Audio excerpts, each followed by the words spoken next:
You see, the Lazy Susan is this rotating device that's usually used for shop displays that want to have a ornament in the shop window spinning around, but it's also an amazing tool for kind of a bit of cinematography, as this video is hopefully going to show.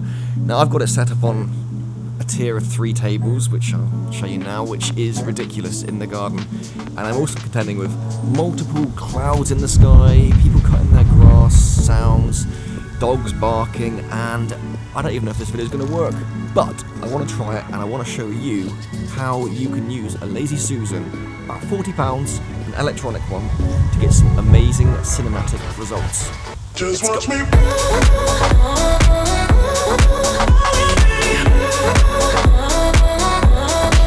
Just watch me.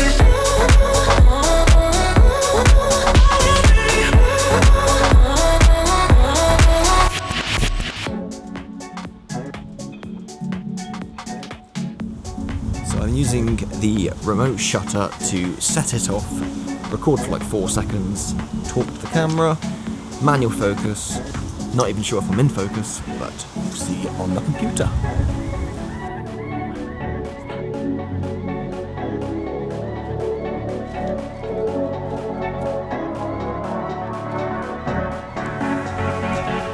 And then by walking around the camera, doing different scenes, we are able to, well, capture lots of me. It's like the scene in The Matrix.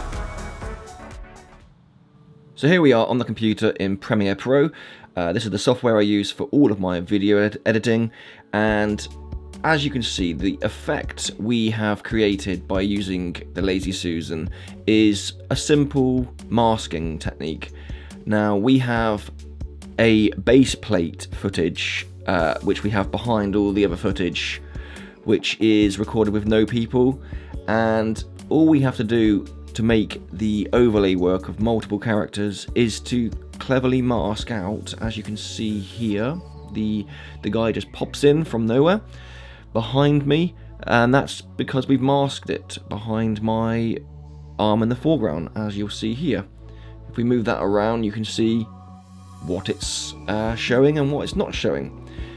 This is done very quickly for a YouTube example, and if it was for a proper client job, I'd spend a lot more time finessing the path and the right amount of feathering, but for a quick YouTube video and a quick demonstration of what powerfulness you get flex with here, like controlling the feather as you see there, you know, it's a quick example, rough and ready. Just want to get something out there to show one of the techniques that I wanted to try with the Lazy Susan. So, as you'll see from this clip, I had a lot of issue with being outdoors. I couldn't control the lighting, so the clouds were affecting how dark the fence was in the background there. So it's quite tricky to blend it all together with different lighting.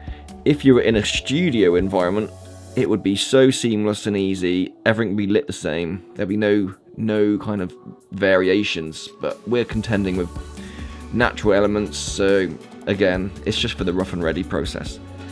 If we skip forward a bit,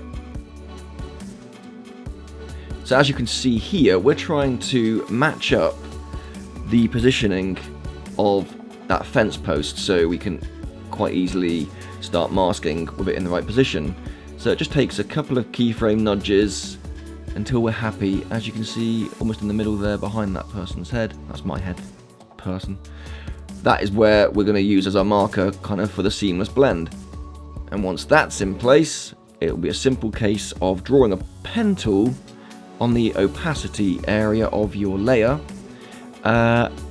adjusting the feathering, marking it, following the keyframes, readjusting the pen path until we have a nice cutout that follows the action. It's a bit of trial and error, and I've chosen quite a complex area here where there's 3 characters on screen at once. So once you connect the pen into the shape, you can see it masks it automatically. And then what we would want to do is then just tinker the kind of feather settings. But as you see, if you don't keyframe it, it will just stay in the same location. So once you've got a shape, you then got to start the painful process of frame by frame, either letting the computer try and track it, which I find doesn't work that well, or literally nudging it on a frame, readjusting the kind of position. So once you've got your keyframes in position, you'll see this is the final result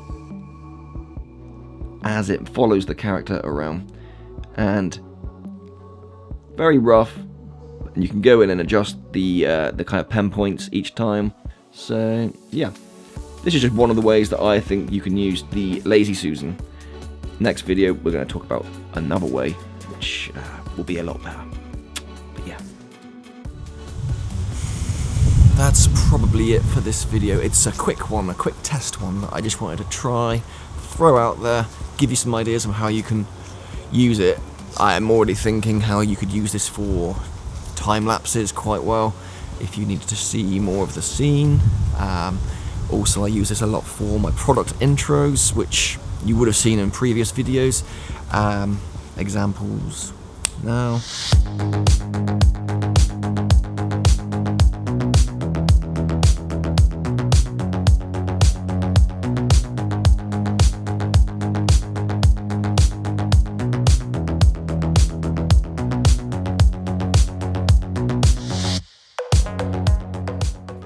If you like this video and want to see more, then please subscribe, like it, comment. Have you got one? Why not? Get one, 40 quid, put it in your kit bag, all that jazz, and I'll see you in the next video.